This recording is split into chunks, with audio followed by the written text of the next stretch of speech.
We have all seen the scenes of what's going on in BC, and we wish everybody there very, very well.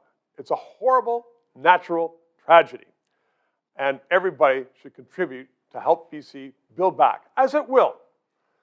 The other part of this tragedy, though, is ministers saying, as Bill Blair said the other day, well, this is a direct result of climate change. And McKenna, this is climate change. The fires in the summer, climate change. They may have been a result of some climate change, and no one denies climate change, but when they say, just cut oil and gas emissions and this will go away, that is the falsehood that's been sold to a few generations. Just stop using this, and none of these things will happen. Well, that is absolutely baloney. And the Globe and Mail the other day, quote, the patterns of extreme weather were the result of human-caused climate change, period. No authorities, they didn't even find some professor at some out-of-the-way university to say that. They were the result of human-created climate change. Humans are exacerbating climate change.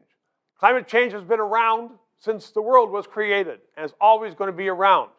So the falsehood of Trudeau going around the world saying, shut down our businesses, our industries, and everything's going to be fine is exactly that. It's a falsehood, and it's a travesty to Canadians. China, it makes more than 1 million tons extra of coal every day to burn. Burns it like crazy for 1.5 billion people. India, coal, 60% of their hydro. Electricity. We could shut down Canada completely and not have one iota of impact upon global change. So let's just get rid of that falsehood, have some leaders who say that, and then start up the industry, have an economy that's booming, and have the precautions for forest fires, have flood control, so that we are not put in this position where we're just sitting here saying, whoa, climate change, because our leaders are serving us very, very poorly on this. Instead of being in Washington, showing off his very, very dated old socks, the Prime Minister would do well to say to Canadians, I understand it now, we're going to get going. Thank you for watching, thank you for supporting, thank you for subscribing.